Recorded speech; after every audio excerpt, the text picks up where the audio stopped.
కొంతమంది దగ్గరికి వెళ్ళామంటే మనం వడ్డించడానికి ఒప్పుకోము, అంతే కదండి. తినడానికి ఒప్పుకుంటాం కానీ కూర్చుని మనం వడ్డించడానికి ఒప్పుకోం. కానీ దేవుడు ఏమంటున్నాడంటే అన్నిటిలోని కూడా మనం తగ్గించుకున్నా అంటున్నాడు. దేవుని స్తోత్రం, హల్లెలూయా. కొంతమందికి కొన్ని వస్త్రాలను కట్టుకునేటప్పటికి మనం పని చేయకూడదు అనుకుంటూ ఉంటాం, కానీ దేవుని పరిచయం అలా ఉండకూడదని చెప్తున్నాడు. దేవుని స్తోత్రం, హల్లెలూయా. ఇక్కడ చూసినట్లయితే గొప్పవాడిగా ఉండడం మంచిదే, కానీ పరిచయం చేయవాడా భోజనం చేసేవాడా? ఇక్కడ మంచి మాట ఒకసారి జ్ఞాపకం చేసుకోండి. ఎవరు ఇక్కడ అంటున్నాడు పరిచయం చేయవాడా అని ప్రశ్నిస్తాడు. ఇక్కడ ఆ ప్రశ్నకు సమాధానం మనం చూడాలి. అది భోజన పంక్తిలో కూర్చున్నవాడా కదా అని అడిగాడు. ఇంకా కింద అంటున్నాడు అయినా నేను ఈ మధ్య పరిచయం చేయడానికి అయినా కూడా నేను తగ్గించుకొని పరిచయం చేయడానికి వచ్చాను. దేవుని స్తోత్రం, హల్లెలూయా. ఎంత మంచి దేవుడు అండి. మన ప్రభువును తగ్గించుకుంటే మనం ఎంత తగ్గించుకోవాలి. అలాంటి తగ్గింపు జీవితము ఎవరికి ఉంటుందండి? ఈ యొక్క వాక్యములో నేర్చుకోవాల్సిన విషయాలు ఏమీ లేవండి. మనం తగ్గించుకోవడము, దేవునిలో విధేయత కలిగి ఉండడము, దేవుని యొక్క పరిచయంలో సాగడము, దేవుని యొక్క మాటలకు లోబడము, దేవుని సన్నిధిలో నీవు ఎంతగా దీవించబడినా నీవు అంత తగ్గించుకునంటే నిన్ను అంతగా దేవుడు హెచ్చిస్తాడు. ఇదేనండి మనం ఇక 40 రోజుల్లో పరిచయం. ప్రభువునే జ్ఞాపకం చేస్తాడు, ఆయన చేసిన పరిచయనే జ్ఞాపకం చేస్తాడు. మనం ఆయన ఉపవాసములను జ్ఞాపకం చేస్తాడు, ఆయన చేసిన పరిచయం జ్ఞాపకం చేస్తాడు, ఆయన పడిన శ్రమని జ్ఞాపకం చేస్తాడు, అనేక మంది నిందలిస్తే జ్ఞాపకం చేస్తాడు. ఇవన్నీ కూడా మనం అధీనంలోకి తెచ్చుకోవాలి. దేవుని స్తోత్రం, హల్లెలూయా. దాన్ని అవలంబించాలి కదండి.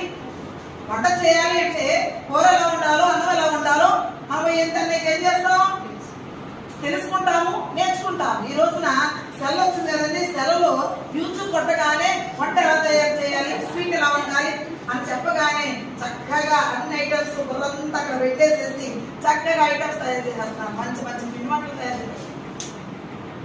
ఈ లోకమైన పిండి వంటకే ఇంత టైం తీసుకొని పాల్గొంటారు కదా, చెప్పిన దానికి పెట్టినావే. దేవుడు నీ కొరకు అనేక సార్లు మాట్లాడుతున్నప్పుడు నువ్వెందుకు శ్రద్ధ తీసుకున్నా అని మాటలు వెళ్ళలేకపోతున్నావు? ఎప్పుడు వింటున్నాను కదా, ఎప్పుడు ప్రార్థన చేస్తున్నాను కదా, ఎప్పుడు ఆయన మాటలు చాలాసార్లు, ఈ మాటలు మీకు చాలాసార్లు వినవచ్చు, కానీ ఒక్కొక్కసారి ఒక మాధుర్యం కనపడుతుందండి. దేవుని స్తోత్రం, హల్లెలూయా. అందరూ చేసేది ఈ ప్రసంగమే, అందరు సేవకులు చేసేది ఈ బైబిల్లో మాటే, కానీ ఒక్కొక్కరిలోంచి ఒక మాధుర్యం కనపడుతుంది. దేవుని స్తోత్రం, హల్లెలూయా. చూడండి, మనము వంటలు చేసుకుంటాము, కానీ దేవుని వంట చేసినప్పుడు, వంటరాలను వంట చేసినప్పుడు బాగానే ఉంటారు. మీరు గమనించాలి, వంట రాని వాడు కూడా వంట చేసినా బాగానే ఉంటారు. ఎందుకు? అది దేవుని వంట కాబట్టి, ప్రార్థన పూర్వకం మొదలు పెడతాం కాబట్టి, ప్రభా చేత కాదు కానీ మొదలు పెడతాం, కార్యం చేయకండి మొదలు పెడతాం కాబట్టి అదంతా తినేసేయండి, మీ అందరు రుచికరంగా ఉంటారు. మళ్ళీ లాస్ట్ మిగిలిన పంపిస్తారా, అది రుచికరంగా ఉండదు. ఎందుకు? తిన్న వారికి మాత్రమే రుచికరంగా ఇస్తాడు. ఎందుకంటే మంచి భోజనం పెట్టాడు మీకు. దేవుని స్తోత్రం, హల్లెలూయా. వంటరాని మంచి చేస్తుంది, కానీ దేవుడు ఏం చేస్తాడంటే బంధువులు ఎవరికి కూడా మరి బాధ కాకుండా రుచికరమైన భోజనంగా మార్చేస్తాడు. దేవుని స్తోత్రం, హల్లెలూయా. చాలా సార్లు ఆ యొక్క అనుభవాన్ని చూస్తాను మన సంఘంలోనే. లాస్ట్ మిగిలిన మరి భోజనం అయ్యిండొచ్చు, దాన్ని రుచికరంగా చూడలేకపోయారు. ఎందుకు ఆ మాట చెప్తున్నాను తెలుసా? దేవుని మాటలు చాలా రుచికరంగా ఉన్నాయి. ఇక్కడ అంటున్నాడు భోజనం చేసిన వాడా, పరిచయం చేసిన వాడా? ఎవరు? నేను పరిచయం చేయడానికి ఉన్నాను. ఎంత తగ్గించుకున్నాడో చూడండి. ఈ రోజున మనం ఏ రీతిగా ఉంటున్నాం, దేవుని పని కోసం ఎంతగా పూనుకుంటున్నాం. ఇంకా కింద మాట చెప్తున్నాడు, చెప్పని మాట చెప్ప దేవుడు మాట్లాడుతున్నాడు. చదవనమ్మా. ఆయన మీ మధ్యన పరిచయం చేయడానికి ఉన్నాను. నా శోధనలో నాతో కూడా నిలిచి ఉన్నవారు మీరే. నా శోధనలో ఎవరుంటారు? ఎవరుంటారండి? ఎవరు ఏడుస్తారండి మన కోసం? ఎవరైనా ఏడుస్తారా? బంధువులు ఏడుస్తారు కష్టం వచ్చినప్పుడు. ఏమని ఏడుస్తారు? అయ్యో అయ్యో చాలా మంచిది కదా, ఆ సహోదరు చాలా మంచిది కదా, ఆ బిడ్డ చాలా మంచిది కదా, అయ్యో అలా జరిగిందా అని నీకు ఒక గాయం అయితే ఒక గాయం వేసి వెళ్ళిపోతారు. నీ మనసు చాలా బాధపడతారు. అదే దేవుని బిడ్డలైతే ఏమంటారు తెలుసా? మా కష్టం కలిగిందా, నువ్వు బాధపడకు, అందరూ కలిసి ప్రార్థన చేద్దాం, నీకు తోడున్నాం, నీకు సహకారిగా ఉంటాం, నీకు ఏ పర్వాలేదు, మన సంఘం ఉంది అని మన సంఘ బిడ్డలైన వారు వెళ్ళి ప్రార్థన చేసి ధైర్యపరచడం వల్ల ఆ కుటుంబానికి ధైర్యంగా ఉంటుంది. దేవుని స్తోత్రం, హల్లెలూయా. వారిచ్చే ధైర్యం మనం ఇచ్చే ధైర్యం కూడా చాలా తేడా కనపడుతుంది. అందుకే ఇక్కడ ఏమంటున్నాడు? శోధనలో నాతో కూడా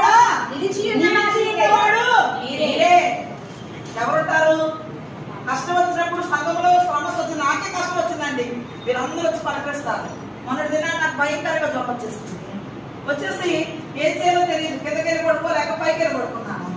మనకెవరు మంది చేయాలి? మాస్టర్ వచ్చి పలకరించాలి, లేకపోతే నా పిల్లలు వచ్చి పలకరించాలి. కానీ సుజాత వచ్చి పైన ఎక్కడున్నానని ఎడుకుని మరీ వచ్చి ఆ బిడ్డ మాత్రం తీసుకొచ్చి ఎందుకు చేయాలి? నేను ఒక్కొక్కసారి అదే గుర్తుపెట్టుకుంటాను. డబ్బులు లేక కాదు, చూపించుకోలేక కాదు, కానీ దేవుని మీద అనుకుంటాను.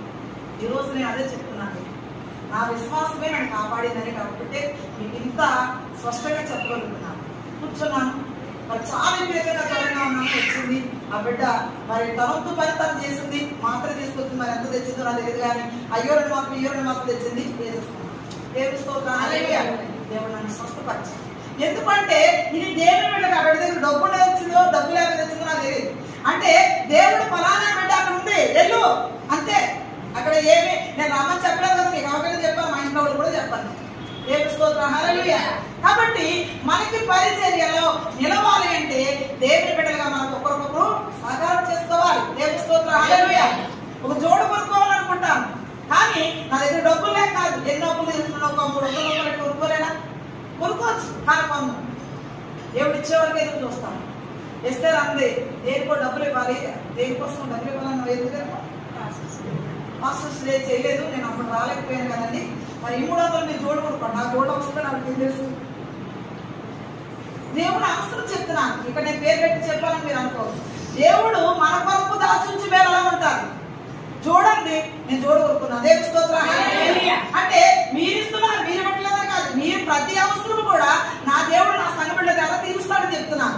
ఇక్కడ దేవుడు మనతో ఉన్నాడు కాబట్టి, మీ మధ్యనే ఉన్నామంటున్నాడు కాబట్టి, మన మధ్య మనకి ఏముందో మన తల్లి ద్వారా ఇచ్చు, మన బిడ్డ ద్వారా మన భర్త ద్వారా ఉండొచ్చు, మన కోరికలు ఏం చేస్తాడు? తీరుస్తాడు. అది మీకు చెప్పాల్సిన మాట. నేనైతే మరి నాకు సంఘం ద్వారా నాకు తీరుస్తున్నాడు దేవుడు, నాకు ఏదో అవసరం నాకు తీరుస్తున్నాడు. మరి అదే మరి నా కుటుంబంలో తీర్చారనుకోండి, నా బిడ్డలకు వస్తుందని చెప్పగలనా? సాక్షి చెప్పగలనా? ఇది మీలోంచి వచ్చింది కాబట్టి సాక్షి చెప్పగలుగుతున్నా. ఇక్కడ ప్రభు ఏమంటున్నాడు? చక్కని మాట చేత మీ మధ్యన ఉన్నాను, మీకు పరిచయం చేయడానికి వచ్చాను. శోధనలు నాతో కూడా నిలిచి ఉన్నవారెవరో వారితోనే ఉంటాడు ఆయన. దేవుని స్తోత్రం, హల్లెలూయా. నిలిచి ఉండాలి. కష్టం వచ్చిందని పడిపోకూడదు, బాధ వచ్చిందని పడిపోకుండా నువ్వు నిలిచి చూడు. నీ కొరకు దాచి ఉంచిన వేలు నీకు ఇస్తాను. నీ కొరకు ఏయో ఆశీర్వాదాలు దాచాడు ఆయన. తగిన సమయంలో నీ ఆశీర్వాదాలన్నీ కూడా నీకు ఇస్తాడు. దేవుని స్తోత్రం, హల్లెలూయా.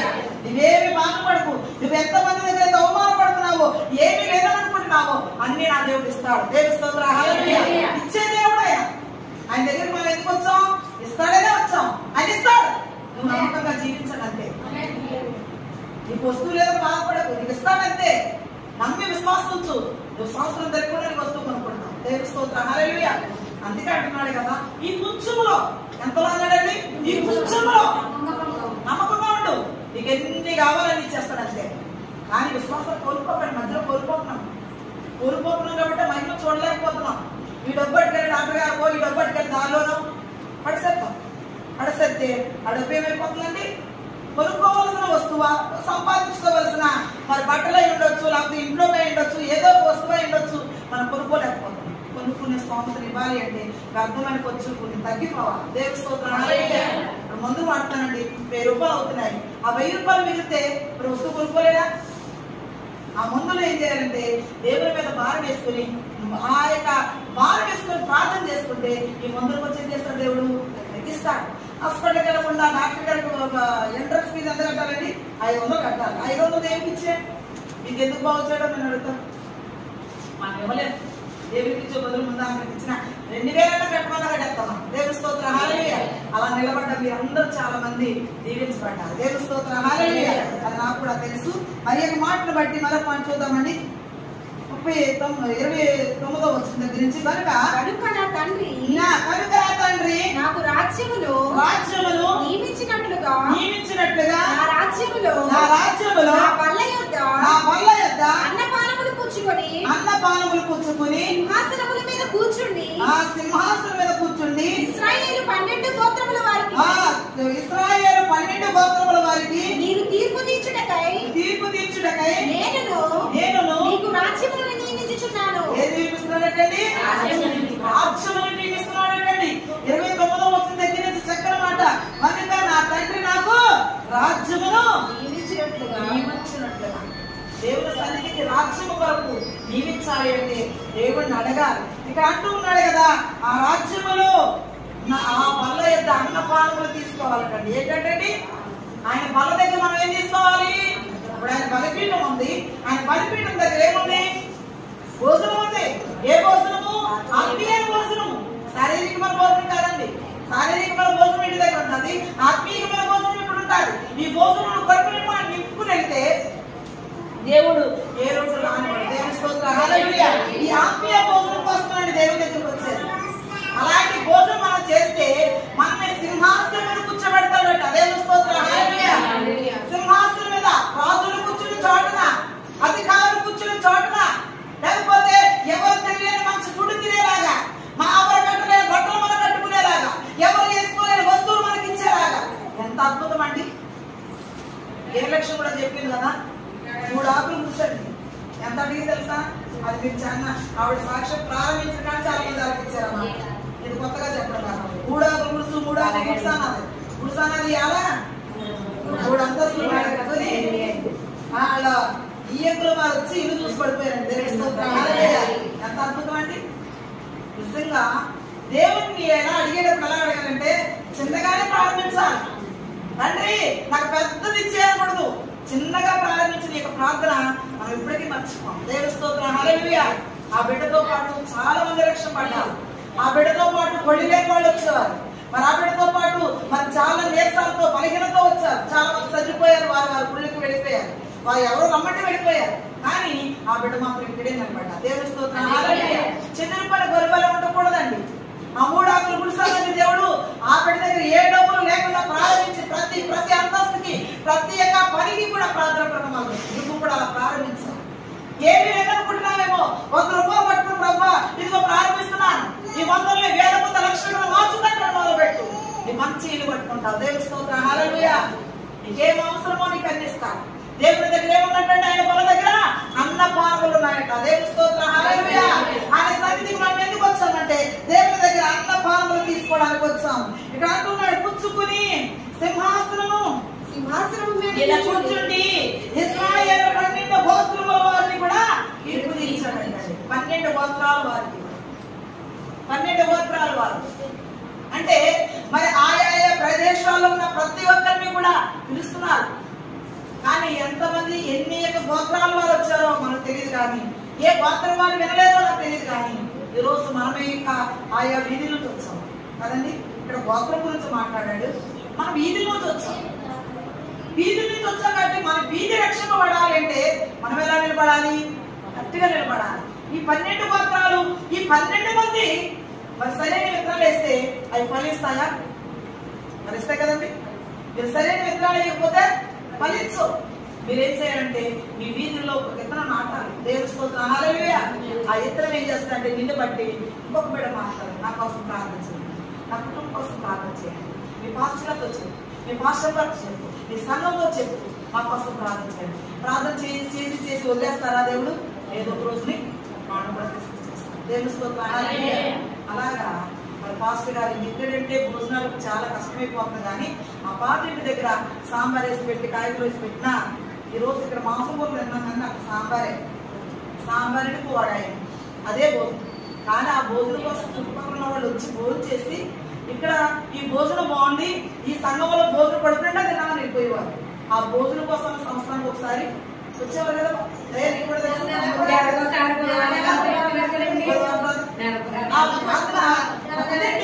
యొక్క బల్ల దగ్గర ఈ భోజనం దొరకాలి మనకి. దేవుని స్తోత్రం, హల్లెలూయా. ఆ భోజనం కోసం మనం వచ్చాం. ఆ భోజనం రుచికరంగా ఉంది, చాలా తింటున్నాం. కానీ ఈ రుచికరమైన భోజనం మనకు వెళ్ళాలి. చూడండి, ఆ భోజనము తిన్న ఒక్క రోజుతో అయిపోయిందా? ఎన్ని సంవత్సరాల వరకు నా బిడ్డలు పుట్టిన వాళ్ళు ఉన్నారు, దేవుడు దీవించిన వారు ఉన్నారు, కుటుంబంలో శాంతి లేని వారు శాంతి పొందుకున్నారు, భార్య భర్తల మధ్యన ఐక్యత లేని వారు ఐక్యత పొందుకున్నారు. ఆ భోజనం కొట్టినే వెళ్ళిపోలేదు. దేవుని స్తోత్రం, హల్లెలూయా. దేవుని భోజనం లోపలికి వెళ్ళిన ద్వారా కొన్ని క్రియలు చేస్తారు. ఇక్కడ ఈ గోత్రాల నుంచి అన్నాడు కదా, ఈ యొక్క 12 మంది గోత్రాల వారు అందరూ కూడా అనేక మంది మారాలని ప్రార్థన చేయాలి. మన వీధి మారాలని ప్రార్థన చేయాలి, మన గోత్రాలు మారాలని ప్రార్థన చేయాలి, మన కుటుంబం మారాలని ప్రార్థన చేయాలి. మనంత పని మనం చేస్తే మారకుండా ఎందుకుంటారండి? ఈ రోజు ప్రార్థన చేస్తాం అంతే, ఎప్పుడన్నా మారుస్తాడు దేవుడు. దేవుని స్తోత్రం, హల్లెలూయా. మార్చాలి. ఎందుకంటే కలవర దినాలండి చాలా భయంకరంగా ఉంటాయి. ఇప్పుడు బాగానే ఉంది కానీ ఉండే దినాలు చాలా కష్టమైన దినాలు కాబట్టి ఈ ప్రార్థన నిన్ను రక్షిస్తుంది. ఇక్కడ ఈ 12 గోత్రముల వారికి తీర్పు తీర్చారంటే ఎవరో యేసు ప్రభు వారే తీర్చారు. ఇంకెక్కడ మాటలు చూసినట్లయితే నేను మీకు రాజ్యంలో నియమించుచున్నాను. ఏం చేస్తున్నాడండి? తీర్పు తీర్చాడు. మీకు ఏం చేస్తున్నాను? రాజ్యముని నియమించుచున్నాను అంటున్నాడు. దేవుని స్తోత్రం, హల్లెలూయా. ఏంటంటే మనందరికీ కూడా రాజ్యముని నియమిస్తున్నాడు. ఇంకెక్కడ మాటలు అంటున్నాడు? సీమోను సీమోను ఇదిగో సాతాను మిమ్ములను పట్టుకుని గోధుమల వలె జల్లించుటకును మిమ్ములను కోరుకుంది కానీ దేవాలమ్మ. దేవుని స్తోత్రం, హల్లెలూయా. ఈరోజు వాక్యములు మీరు ఏం నేర్చుకుంటున్నారో నాకు తెలియదు కానీ ఈరోజు ప్రభు అంటున్నాడు ఈ ఆఖరి మాట దగ్గరికి వచ్చేటప్పటికి మీరు మంచిగానే ఉంటున్నారు, మంచిగానే జీవిస్తున్నారు. కానీ ఇక్కడ అంటున్నాడు సీమోను సీమోను ఇదిగో సాతాను మిమ్మల్ని అలగొట్టదండి, పట్టేసుకుంటారంటండి. పట్టుకొని ఒక జల్లి కట్టుకొచ్చి జల్లించేస్తాను. అప్పుడు గట్టికాయలండి 12 గోత్రముల వారు పైన ఉండొచ్చు, ఉన్నవారు కింద ఉండొచ్చు. అనుకోక మాట చెప్తున్నాను అంతే. ఎవరు పైన ఉంటామనేది ఎవరికి తెలియదు. అంటే ఆయన ఒక సాతానుగాడు మనల్ని అలా పట్టుకొని బంధించి చేయాలనుకుంటున్నారు కాబట్టి మనం గట్టిగించగా ఉండాలని ప్రార్థించుకోవాలి. దేవుని స్తోత్రం, హల్లెలూయా. సాతానుగాడు మనం ఎప్పుడు దొరుకుతామా, ఎప్పుడు పట్టుకుందామా అని వాడు వలవేస్తున్నాడు. వాడు పన్నాగాలు పలుకుతున్నాడు. పట్టుకున్నాడు. ఏం చేస్తాడంటే గోధుమల వల్లే చెల్లించుటకు మిమ్మల్ని కోరుకుంటున్నాడు. మన వాడికి ఇష్టమైన వాడు మాట్లాడండి. చూడండి ఇంకా మంచి మాట. వాడికి ఇష్టమైన వాడమ్మా, మన దేవుడికి ఇష్టమని మనం వచ్చాం. వాడు అనుకుంటున్నాడు నాకు ఇష్టమని పెట్టాలనుకున్న వాడు చూస్తున్నాడు. కానీ వాడి వైపుకి వెళ్లకుండా ఉండాలి అంటే వాడు ఎంత కోరుకున్నా ఎన్ని ఆస్తులు చూపించినా వాడి వైపుకి వెళ్లకుండా మనం జాగ్రత్త పడాలి. దేవుని స్తోత్రం, హల్లెలూయా. మనం జాగ్రత్త పడాలంటే నేను ఎలా జాగ్రత్త పడగలనండి? వాడి ప్రోత్సాహం నాకే తెలుసండి అని నేను ప్రశ్న వేయచ్చు. వాడు వచ్చేటప్పుడు ఎలా వస్తాడో తెలుసా? చాలా చక్కగా మెల్లగా వచ్చి అంటాడు ఆ రోజు ప్రాథమికంగా అదే 40 రోజులు వెళ్ళాలా అంటాడు. అప్పుడు నువ్వు పడుకోకూడదు. దేవుని స్తోత్రం, హల్లెలూయా. రోజు పళ్ళ దగ్గర భోజనం అంటారంటే ఏం పెడతారంటే ఏం పెడతారు అక్కడ అలా అంటారంతే అంటాడు. అప్పుడు నువ్వు పడుకోకూడదు. దేవుని స్తోత్రం, హల్లెలూయా. పడుకోకుండా జాగ్రత్తగా ఉంటే ఇలాంటి సాతాను గడు వచ్చి మనం జల్లించినప్పుడు గట్టిగించల వల్ల మనం మిగులుతాం. దేవుని స్తోత్రం, హల్లెలూయా. వాక్యం ద్వారా నీ జీవితంలో నువ్వు ఏ విధంగా ఉంటున్నావో నాకు తెలియదు కానీ వాక్యానుసారం మీరు ఆలోచన చేస్తే ఆయన వాళ్ళ దగ్గర ఏముందండి? అన్నపానములు ఉన్నాయి. ఏమున్నాయండి? అన్నపానములు ఉన్నాయి. మన కొరకు ఆయన మరి పరిచర్యగా మిగిలిపోయాడు. ఏమేమి మిగిలిపోయాడండి?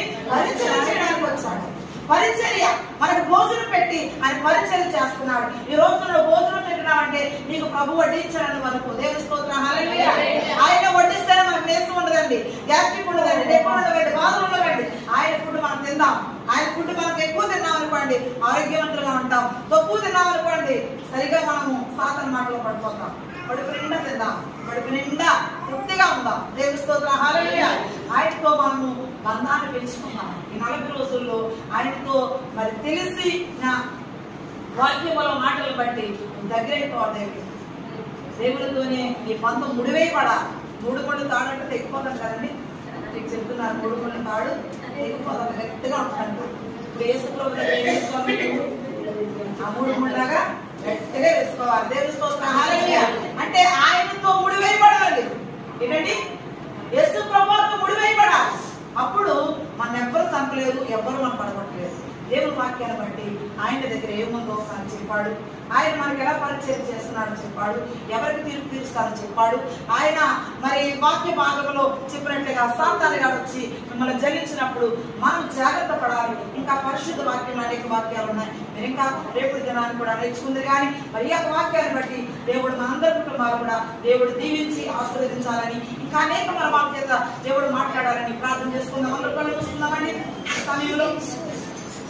హల్లెలూయా, హల్లెలూయా, హల్లెలూయా, హల్లెలూయా, హల్లెలూయా. దేవా నీకు వందనాలు. వందనాలేసయ్యా, స్తోత్రం అయ్యా. నీ భోజనము తండ్రి ఆయన మేము తినడానికి వచ్చామయ్యా. మమ్మల్ని తృప్తిపరచండి అయ్యా.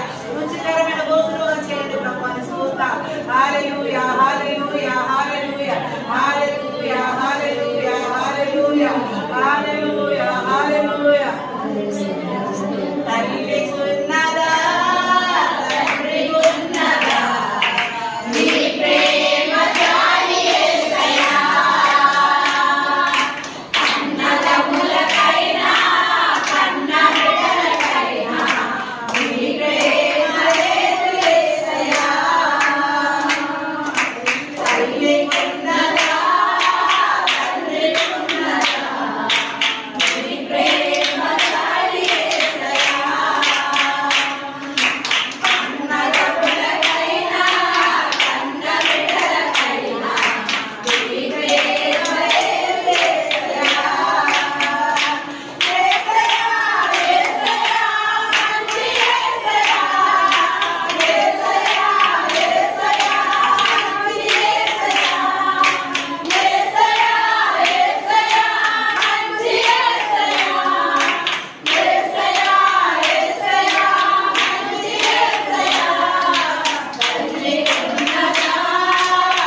స్తోత్రులు తండ్రి.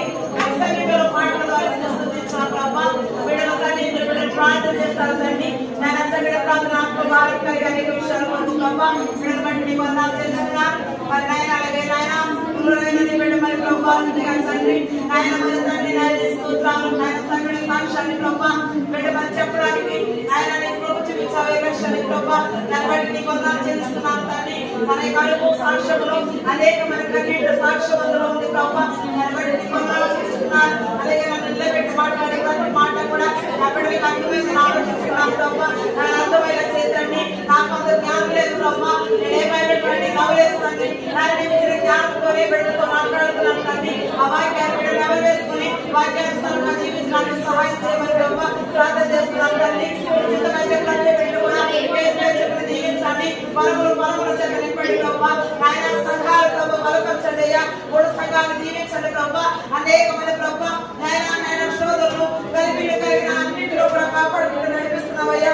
మాకు విశాలమైన మందిరం కావాలి ప్రభా ఆయన పాత మందిరంలో ఎలాగైతే ప్రభా మేము భోజనాలు పెట్టామో అటువంటి భోజనాల కార్యక్రమాలు జరగాలంటే మాకు విశాలమైన స్థలం కావాలి ప్రభా. మేము ఇస్తాం విశ్వాసంతో ప్రార్థన చేస్తాం ప్రభా. మన దేవుడు లేదనుకుంటున్నామేమో ప్రభా నేను ఇస్తాను తండ్రి. మార్గాలు తెరువాడు నీవు తండ్రి స్తోత్రాలు ప్రభా. నీవే గొప్ప కార్యం చేసి ప్రభా మా సంఘానికి మాకు సరిపడే భోజనాలు ఆయన సంఘానికి ప్రభావ దయచేయండి తండ్రి. నాయన మా సంఘంలో కూర్చుని కావాలని అడిగినప్పుడు ప్రభా మేము ఊహించలేదు తండ్రి. నాయన ఇంటి గురించి ఇస్తావు తండ్రి స్తోత్రాలు ప్రభా. మేము ఇంకా ఇస్తాం ప్రభా మాకు అడగాలి కానీ మాకు ఏదైనా ఇస్తాం తండ్రి స్తోత్రాలు ప్రభా. నా తండ్రి మా బిడ్డలో మేము అడుగుతున్నాం ప్రభా మాకేం కావాలని ఇప్పుడు మీరు అనుగ్రహించండి. మా యొక్క బిడ్డలందరూ కుటుంబాలు దీవించండి. ప్రాక్టికల్ బిడ్డలు ప్రభా మరి ఉదయం కాలంలో వెళ్ళి ఆయన యొక్క సమయం ఇంటి గడపకుండా సంఖ్యలో పెట్టడానికి వచ్చారు తండ్రి. బిడ్డ కూడా పేరు చెప్పింది నా త్వరణ చేసుకుంటున్న బిడ్డలు వారి ప్రతి ఒక్కరిని కూడా పేరు దీవించి మహిళలు కూడా విశ్వాసించి రేపు పర్యటనలో ఇక్కడ ఆయన మంచి ఆరోగ్యాలు శక్తిని లేకుండా ఇవే ఎవరు కడిగి శుద్ధీకరించి మాలో పాటు ఇంకా అనేకలు తీసుకురావడానికి సహాయం చేయండి. మేము మా ఇంటి వారి